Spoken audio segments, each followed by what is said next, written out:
YouTubenites. This is your man TiVo. Welcome to Lords of the Long Box. Hey, did you guys get Kamala Khan's first appearance? Did you guys get She-Hulk's first appearance? Did you guys get Moon Knight's first appearance? Did you get Devil Dinosaur's first appearance? Because you know what? They all popped. And when we come back, we're going to talk about some more books that are going to pop. Bust it. Shake and bake and pull it back. Oh my God. Hold on and get some, boys. That is why they gonna be.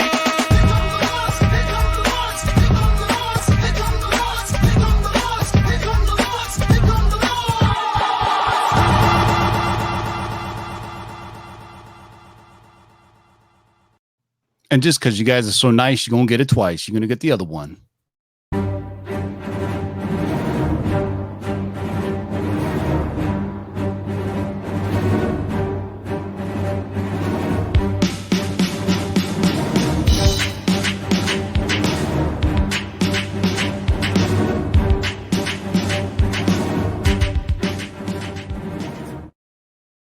What is going on, YouTubenites? This is your man TiVo. Welcome to Lords of the Long Box, episode 139, the Black Knight Report.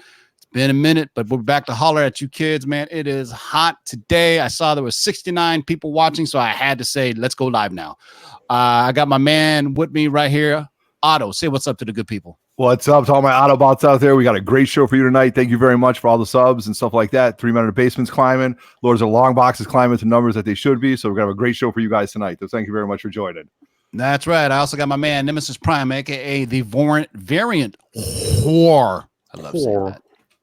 What's up, guys? Hey, look at everyone's rocking these Lords of the Long Box t-shirts. Where can I get one of these? If you don't have you know what? I'm glad you asked, because this show is sponsored by the geekyswagshop.com. Go to the geekyswagshop.com. Use discount code of LOTLB. That's LOTLB for Lords of the Long Box. Get 15, not 50, maybe one day, but 15% off anything in the Geeky Swag Shop, including these wonderful t-shirts that we got on right now. They come in black, blue, and white. Also, this show is sponsored by our good friends at KRSComics.com. Go to KRSComics.com. Use the discount code of LOTLB to get anything off of KRS Comics exclusives at that address you see below, KRSComics.com/collections/KRS Comics exclusives. Let's get right to it. The news, boys and girls. Shout out to everybody in the live chat. We don't have time to say hello to everybody because there's 104 of you in there right now. So I want to appreciate everybody who is watching.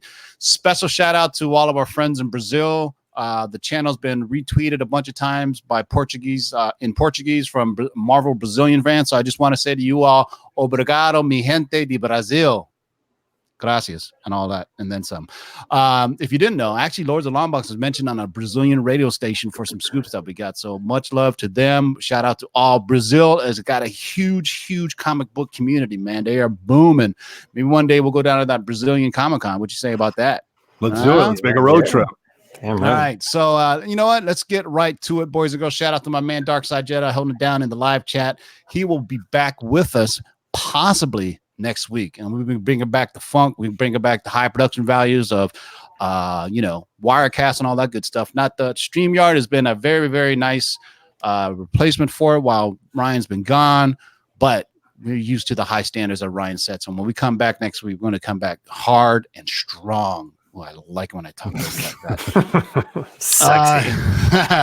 Let's get right to it, boys and girls. The first news of the day is Skadoosh. Yo, man, this was dropped on 3 Men in the Basement, so I got further details for you now, man. Greg Berlanti is developing a Green Lantern Corps TV show for HBO Max featuring everybody's favorite Green Lantern, Kyle Rayner. Yeah, I know. I was like, you thought I was going to say John Stewart or Hal Jordan. Anyway, Hal Jordan is hands off, because I remember when I broke this to the 3 Men in the Basement, people got our buddy Manimal was really upset. He's like, why are some, and I was like, well, because Hal Jordan is hands off, right? He's for the movies, so they got to use something for the TV show. So Hal Jordan is hands off. He's for the movies. John Stewart is already on Arrow with John Diggle discovering last season who he really is, if you guys have been paying attention. So we don't know where that's going to go. But remember, John Diggle's father's name was Stewart. So just watch out for that.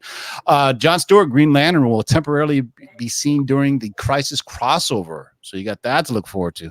Otherwise, he's being held back as well. So Rayner will be going with the Green Lantern alien. So basically, they're using the a working title of the Green Lantern Corps. They're going to be using Kyle Rayner because we all know there's a ton of different Green Lanterns they could choose from. So even though he may not be everybody's favorite, but at least we're getting some version of it. And we're being told it's going to be on HBO Max because that's the one that could give it the best budget. They don't want to have to put on CW because CW just wouldn't do it justice. You know what I mean? And so there is a book that to get on this, and I believe Otto can tell us. We want to get, that's right. We're looking at Green Lantern 48, Kyle Rayner. This is the Emerald. Otto, lower your gain. It sounds okay. Yeah. All right. So yeah. So this was the Green Lantern, the Emerald Twilight story, very iconic cover that came out in 1994, and just a cool book. You know, I think Rayner as a Green Lantern is better than not having any Green Lanterns. So let's have some Green Lanterns. Let's have some, you know, some core and stuff like that. It's just a good book to have. To me, like Manimal said, is one of the most vanilla of the Green Lanterns, but again, it's better than nothing. And later, this character becomes Ion, and this was a pretty good story. You've got the cover with him and all the rings and stuff like that. Just a cool book to have and a good read if you enjoy the Green Lantern stuff. So Green Lantern 48 is what you want to be looking for. All right, and then what we need to do here for all of those who are new to the channel. So we're 4 comic book collectors, and so what we like to do when we talk about these things is we like to tell you about news that's going to happen that we're hearing is being discussed and get you in early in the ground level because we're comic book collectors and want you to go out there and be able to get these before the books get too expensive. And my man Justin is normally the ones that throws down the prices on these. What kind of research did you find when you were digging up good old Kyle Rayner? You're on mute. So the 9.8 sold for $78. The 90-day GPA came in at 82, and the 9.6 sold for 100. So you're looking at, you know, under $100 to get that. Is book. a super cheap book, man. Yeah, super cheap. Yeah, go ahead, Justin. I think we can hear you now. Oh yeah, sorry. And I mean, I was checking eBay, and there's, you know, some 9.8s out there for $80-90. So guys, we're talking about this now. You might as well just go buy this book now, under $100. Get in that 9.8. Don't worry buying it raw, trying to slab it, getting that 9.8. Just go out and buy it. It's cheap. Yeah, it's simple. Go out and buy it. And so for those new to the channel who don't, I keep on forgetting that sometimes people are new to this and that we're seasoned collectors would probably 80 years worth of experience between us. Yeah.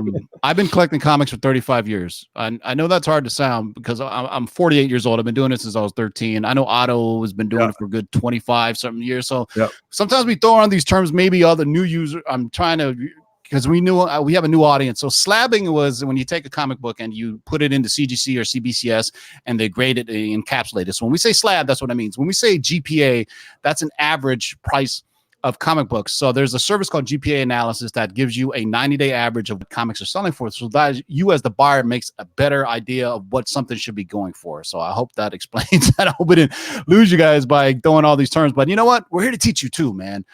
So here's something else that's coming that's pretty cool, man. We don't really know which ones they are, but Greg Berlanti is making a lot of moves right now. Greg Berlanti is developing a new Birds of Prey TV show spun off of Batwoman from the CW. You remember there's a Batwoman series that's coming up. So Birds of Prey is now getting that. Here, this is for all you old school cats. Remember this? I know Otto does. I don't know if Justin does. Do you remember the original Birds of Prey TV show? Yeah, right. Yep. That back in like the early 2000s, man, that was one of the few things we had on TV for superhero stuff. It was that, and it was also was that pre-Smallville? Do you guys remember that Mutant X show? It was based on like Alex. It was like Cyclops' brother or cousin or some crap like that. So what we're saying is Greg Berlanti.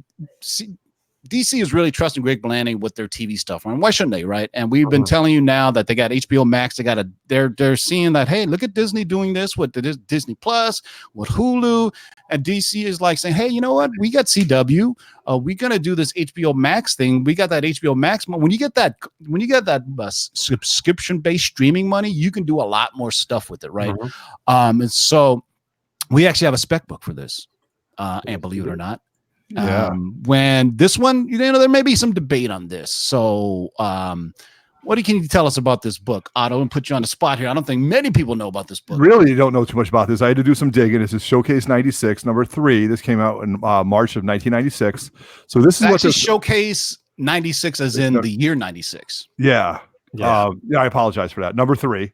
Yeah. And what's interesting about it is this is what they're calling the first Birds of Prey.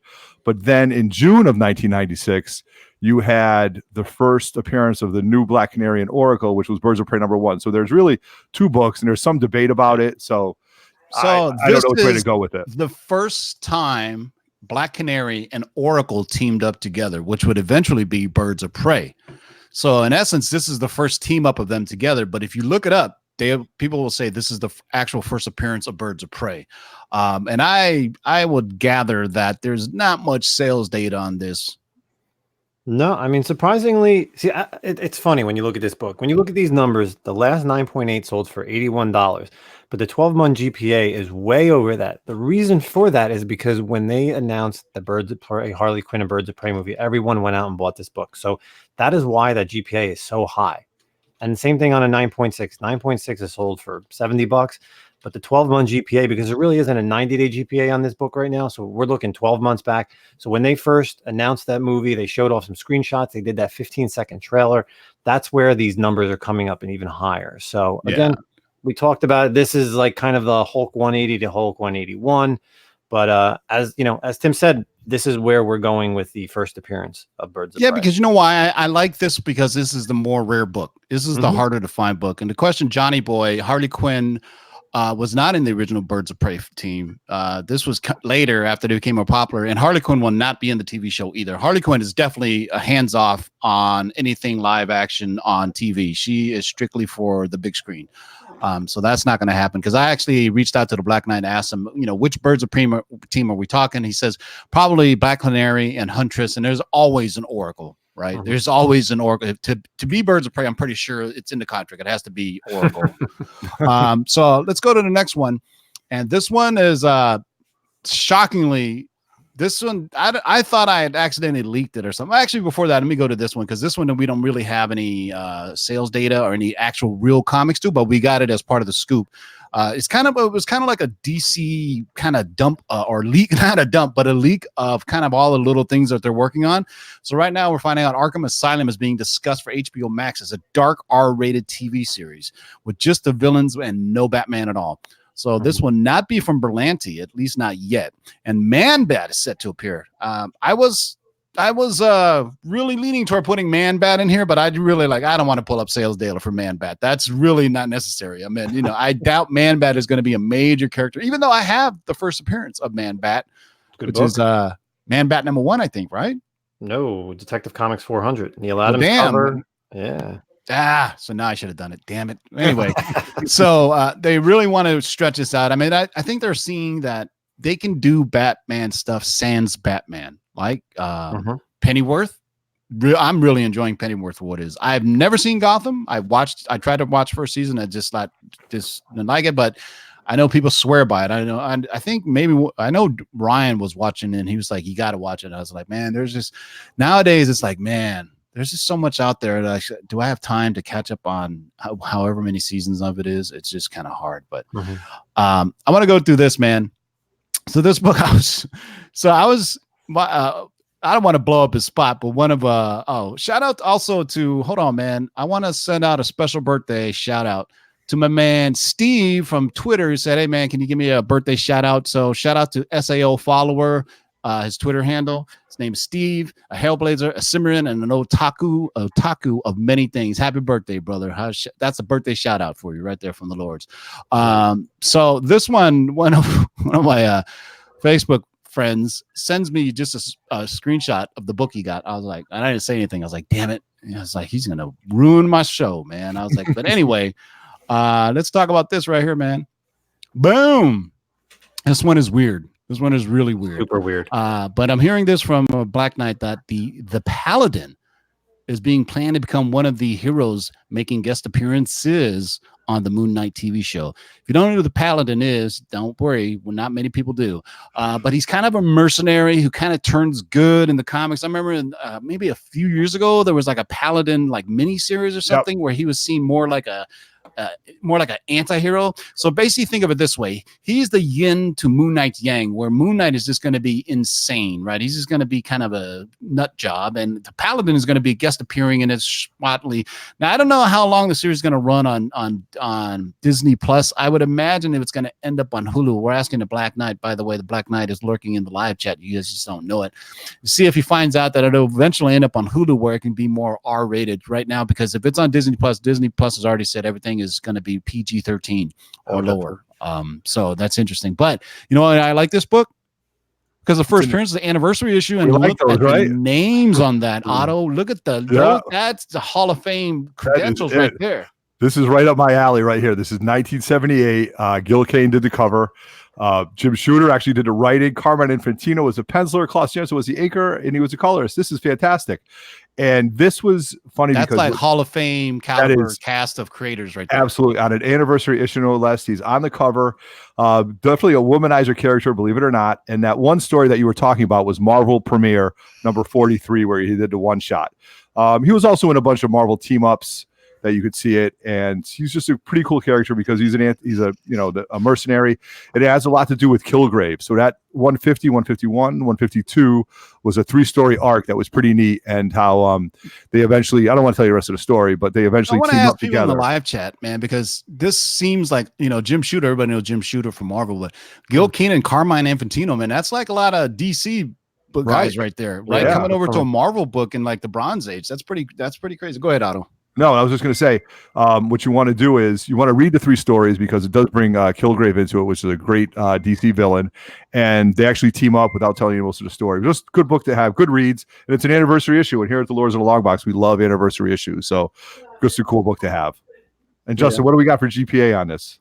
Well, that's actually really interesting. I mean, this book actually just sold recently for I think it was on a 9.8. I think it was over $1,000. If I'm not mistaken. Yeah, it's really interesting. Hold on, let me show the graphic.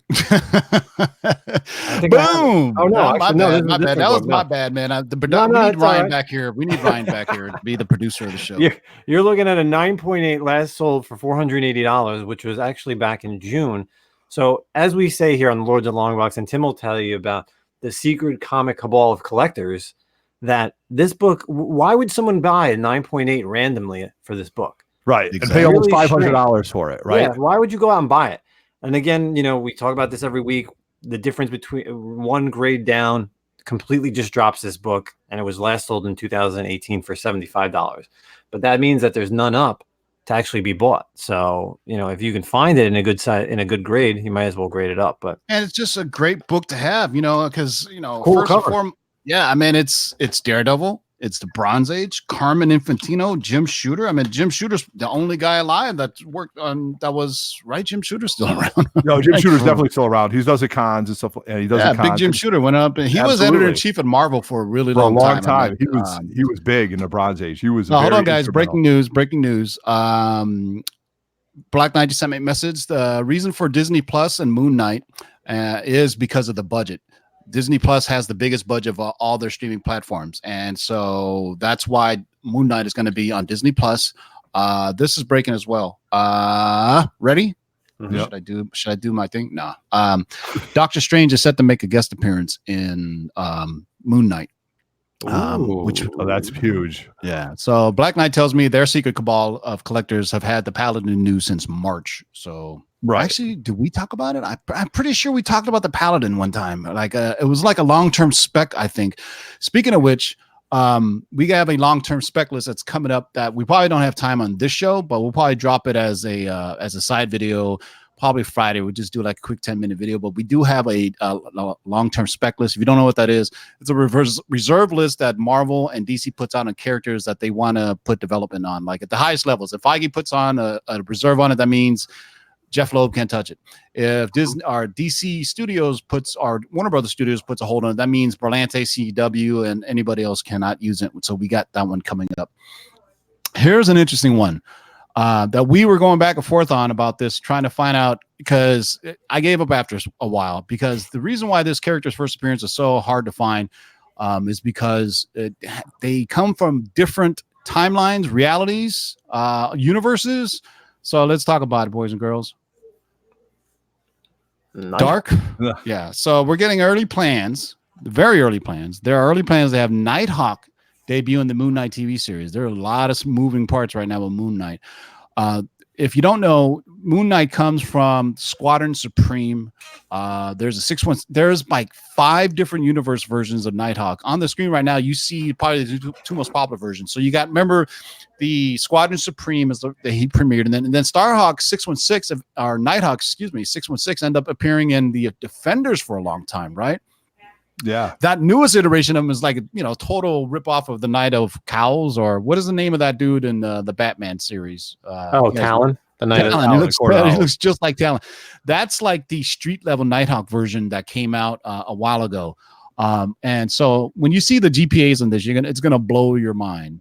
But I'll let Justin speak to that, and then I'll talk about that book on the right. Yeah. So as you can see, man, 9.8. This is early. This is early Avengers under 100. Last sold was $1,250. There was no GPA, so that was no 90-day, 12 months, or even going back to 3 years, because there's only one that's been sold ever, guys. Hard book to find. I mean, Yeah. I have 69 and 70. Right. I found the raw, but good luck finding. I mean, they're like VF minus. And I'm a snobby condition whore, right? So, I found them at an LCS where the owner of the LCS had a brick thrown in his head. That dude, remember I told you? Yeah. I found it there actually, so it's pretty fun. So here's the interesting thing I want to get to. That Supreme Power on the side there, number 2, is a Weird Max comics that also features the first appearance of Kyle Richmond, the violent street level version that you see dressed up in right here. This version is the first appearance in this version of Supreme Power number 2. So that's why I threw that up there. And there is no sales data on that. If you can find that book, just snatch it. I believe so. Yeah. So Nighthawk and Moon Knight first appeared on the Defenders back in like the late 70s. If you guys never read like Bronze Age Defenders from like the 70s, they had the weirdest teams, right? Hellcat, the Demon Cat, Gargoyle, and they were always fighting these really, really crazy supernatural beings. And that's why Doctor Strange is on. It was one of my favorite books ever. It was called the best non-team team ever. I mean, literally any comic, anybody could show up, right? They would have these teams. Luke Cage was on there at one point. Arguably the most powerful team ever was Doctor Strange, Silver Surfer, the Hulk, and Namor. That is a freaking team right there. Yeah. But those books are amazing, man. Shout out to Milton the Manimal. Shout out to Johnny Boy, Richie Taylor. I'll say what's up to everybody. Shout out to Who Dat Comics. We got 156 people watching right now. Wow. Shout out to everybody. Really appreciate it, man. Make sure you sub up the channel and hit like if you like the content. We come live to you every Wednesday, and if I have any breaking news, I come back to you even then. So this is the Black Knight Report. This is episode 139. We've been doing this for 3 years. Also, just happens to be our channel got shut down. Right. But anyway, Tim, before we go any further, though, Avengers 69 is that's it. Where controversy. That's where we have the issue. So that's where Nighthawk actually appeared in the last panel of that book. So he's actually appears in 69, and then 70 is the first full appearance of it. So Roy Thomas was a writer. Sal Buscema was the artist. Just so you know that Roy Thomas. This is another Roy Thomas character that we always talk about, and very interesting. So you want to get 69 and 70 if this is a character that you're going off. Coincidentally, I just picked one up on the new NY Warriors live auction on Tuesday night. Why that's why you threw that in. That this was actually the 69 is the first. That's appearance. Right. Just to throw that out there. I'm sure Biggie's going to give you a little text in a minute. I should ask Justin to pull up some sales data, see which one is actually now. Well, it's the famous 180, 181 Hook. Correct. 180, 181. What's the first appearance of Wolverine? We can have a whole episode about it. What's considered a cameo and what's not. To me, if a character shows up, doesn't speak, and they don't call them by name, to me, that's a cameo. Okay. You know what I mean? If they show up, they say their name, they speak, that's not a cameo anymore because you know who it is. That's the way I say it. But like a lot of times on these books that we talk about, it's not what we're saying. It's what the market dictates. You know, it's not a, we didn't tell you, we're not the ones that say Hulk 181 is the book to get. The market has dictated that book. So there we go. For those who follow me on Twitter, I teased that I got a scoop, and I said, I see you, Chris Claremont, and this is the reason why. And this may not even be the only reason why. If you stay tuned, I'm going to give you some more news. Kevin Feige is thinking about taking the shelf Gambit movie and tweaking it for a Disney Plus miniseries. If you remember, the Gambit movie has been in purgatory forever. Last we heard, our boy Magic Mike the stripper was going to do it, to the point where he wanted to make it happen. He wanted to be producer and everything. And I think once the Sony Marvel deal came through, or did I say Sony? My bad. We don't say that word right now. The Marvel, once the Disney Fox deal came through, and I think over the last few weeks, they talked about all the Fox projects that have been canceled, pretty much all of them. They're like, no, we're starting a clean slate. So I'm safe to assume Gambit. I bet the only one they didn't is Deadpool, because of how popular he was. But at least now we're getting some iteration of it. And this is one of those books where shame on you if you don't have the first appearance, because everybody should. I mean, it's been talked about forever. He had a first appearance in some of the early X-Men movies. It's Chris Claremont. What else? Right, Otto? Right. Chris Claremont, Andy Kubert did the cover, X-Men 266, April 1988. Actually, the name of the issue was The Sword is Drawn, and he's on the cover. He's got Storm. You see Andy's signature. This is where you have his first full appearance, and it's a staple for any X-Men. You should have it. I even actually wonder if Justin, being the DC guy that he has, owns this book, because he does still collect keys. Justin, do you own this book? I actually do have this book. Hey, look at that. See, so I do have this book. And you know why I do have this book? Because I have this book signed by the interior artist, Jim Lee. Oh, all right. Look at that. See, you never know that. Okay. Yeah. So is it Jim Lee or Jim Lay? Because I thought it was Adam Kubert, not Kubert. Kubert. So here we go again, the grammar police. So Justin, Adam Kubert. So it's Kubert. It's the Kubert report. Okay, Kubert report. All right. So what do we got for numbers on this, Justin? Talk to me. I mean, this book is crazy. When you looked at GPA, so last one sold for $385. 90-day GPA was $380. Do you know how many sold in 90 days? 71 copies. This book constantly sells, but it doesn't sell for a really high amount because it's a 90s book. Right. And then the 9.6s, they drop off again. They drop halfway. 90-day GPA is again 175. So, but this book is all over the market, guys. I mean, you can walk into your local LCS. I'm sure you can find one. I have one sitting just on my nightstand right next to my desk right here. I swear to God. I mean, I just need to grab it, but yeah. Right. I mean, but you have talked about this book even before I've joined Lords. I mean, we've been talking about Gambit on the Lords for almost 2 years now. Easy spec book. It's an easy spec book. It's just gone all over the place, and you wonder if this is affecting the steam of it, if it's dead, if it's not. I'd like to see which way they go with it. Hopefully, they get the right casting.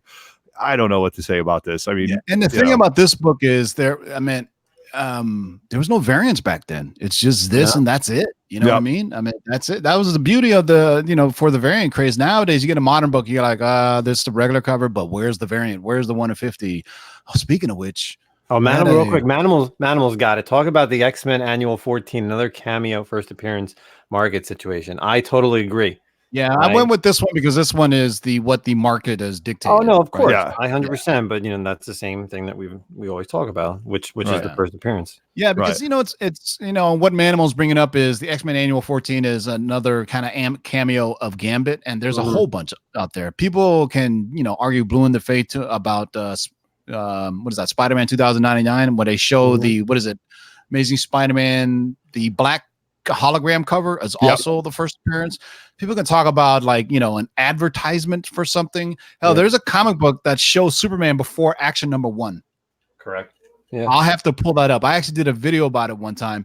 There was an advertisement of Superman coming, and they said coming in Action Comics number 1. So literally is the first ever appearance of Superman before Action Comics. It was 2 months before Action Comics came out, and I remember it was auctioned, not nearly worth as much, but they're saying that's it.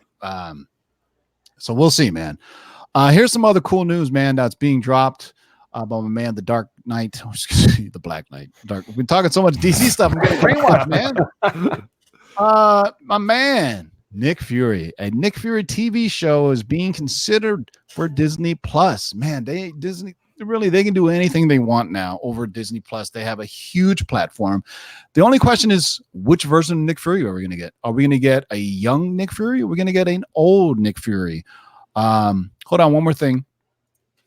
damn it, I just got this right now, so this is breaking. Black Knight just told me that the gargoyle is going to show up in the Hulu along with the Spirits of Vengeance. I wish I had that first appearance right here. I'd tell you what it is.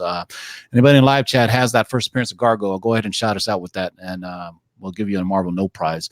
Trying to get more details on this. We all know Nick Fury is huge. I would like to see a young Nick Fury. You know what I'm saying? And I don't know, because now, Disney Plus does get the MCU level actors for all their shows. So it could be, a Samuel L. Jackson, Nick Fury, Agent of S.H.I.E.L.D., but it'd be awesome to see a young version. Let him, instead of Director of S.H.I.E.L.D., Agent of S.H.I.E.L.D., something along those lines, it'd be awesome. Like I'm still waiting for a Howling Commandos TV show. Remember what came of Agent Carter when they were on there? I was like, man, give me Dumb Dugan, man. Come on now. Give it to me. All right, yeah, so I could see a younger version of Nick Fury leading a different team that's non-superheroes. That's exactly what I think. Right, Black Ops kind of stuff. Yeah, exactly. I think so too. Yeah, shout out to everybody in the live chat. Comics Misexplained, Jason Smith, Biggie Shaq, Johnny Dakota, 90MF Comics, Jacob, I can't even say that. Thanks. Shout out Tony Sanders, Michael Hasselhoff as Nick Fury again. Oh my God! You know what? Oh yeah, he is already in the MCU. I mean, he was in Guardians of the Galaxy. Remember that? Yeah. So you never know. I mean, if David Hasselhoff can bring peace to Germany, he can do anything. For those who are me and Otto's age, remember that David Hasselhoff was credited on taking down the wall between East and West Berlin. Yes, absolutely. Yeah. All right, guys. I saved the biggest news I feel for last. And this is what I actually teased on my Twitter. So this is what's coming, and this isn't anything on the Disney Plus or Hulu or TV. This is coming to the MCU.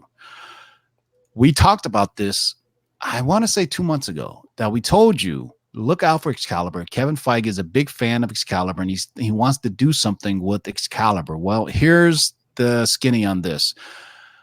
This is how the Excalibur movie is going to happen. The Black Knight, who's going to be not our Black Knight, but the Black Knight played by Kit Harington, that's going to be in the Eternals. The Black Knight will be spun off from the Eternals into his own franchise. Marvel Studios has been developing Excalibur as a fresh take on the X-Men. Based on the Chris Claremont Alan Davis series, the movies will feature the Black Knight with Shadowcat, Captain Britain, Psylocke, and Nightcrawler. The tone will be completely different than anything in the MCU series. It'll be influenced by things like Doctor Who, Time Bandits. Let me say that again. Time Bandits is a great movie. Time Bandits, and even Monty Python. So this is going for a specific demographic of the UK. So this goes to all that spec we've been hearing about Captain Britain and this, that, and the other. We got a what if with Peggy Carter holding the Union Jack's shield, which looked freaking awesome. And this is the first appearance. I don't know if how many people actually know this is the first appearance and they think it's Excalibur #1. But I'll let you talk on this, Otto. No, it's not. It's Excalibur Special Edition #1. And this is Tom DeFalco was the editor. Alan Davis was involved. Chris Claremont loves this. Chris Claremont loves Excalibur. So that's the book that you want to be going after, the special edition. And it's not too hard to find. Then after that, 5 months later, you had the Excalibur #1, which is the iconic cover with all of them on it. So and this book is, and this is, if you look at the price on it, it was $450 because it was a special, I guess I want to say deluxe format. So if you guys think about Kingdom Come or The Killing Joke, that same type of bond right there. Yeah. The reason it's hard to find them in 9/8 is to read them.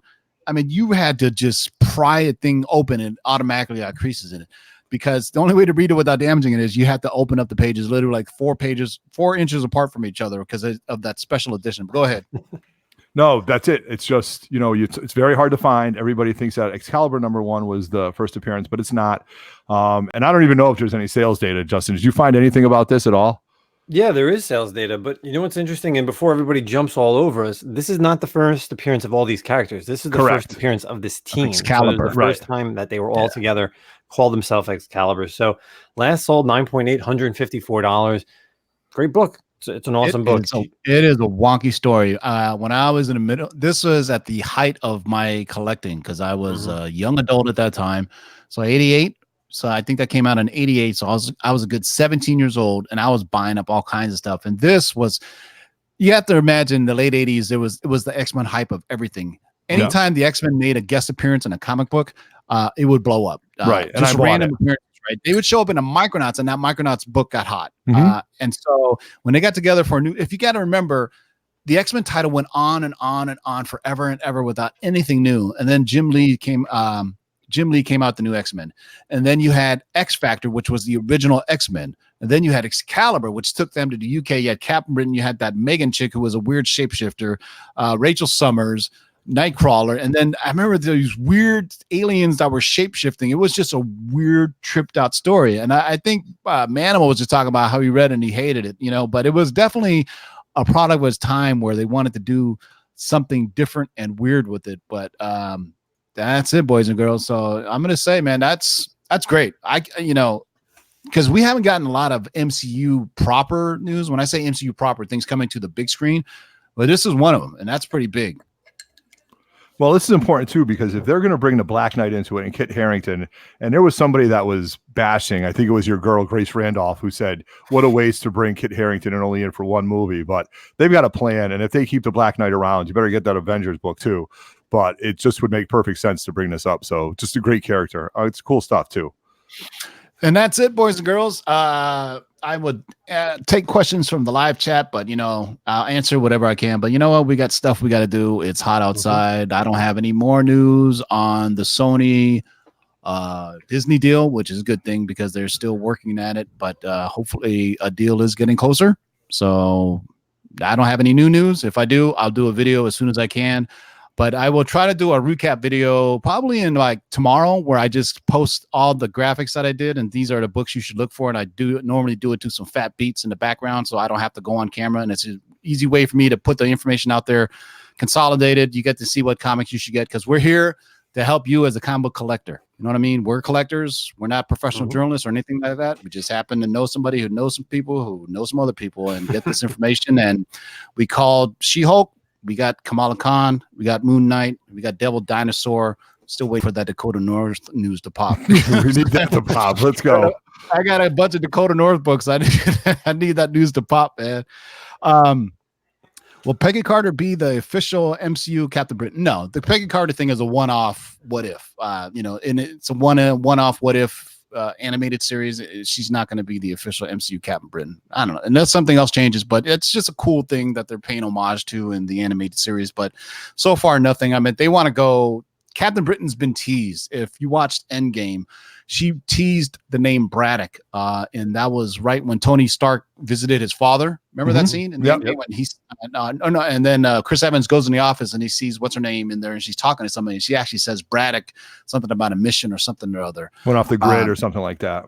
Yeah. So we got those, man. So, all right, guys. Anything last words? Justin, anything last words? Just check out my latest unboxing video with Dave in the Cave this past Monday. We did an impromptu show. He had a bunch of Spidey books. We did it real quick. So go check that out. It's on the 3 Men in a Basement channel. And that's all I got. I want to thank everybody actually for hanging out with us this Wednesday night. Otto, what do you got? Nothing. Let me answer this. I did hear about an Inhumans reboot and what are the chances of Daisy and Yo-Yo coming to the movies?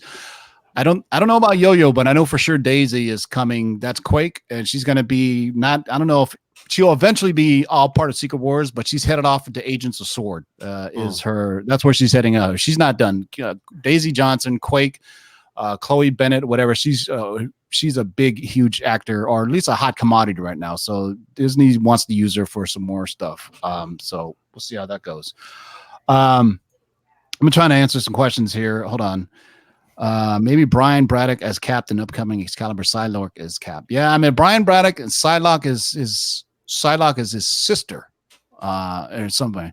So like when you go back and you read Captain Britain and all the weird stuff that's going to, I just saw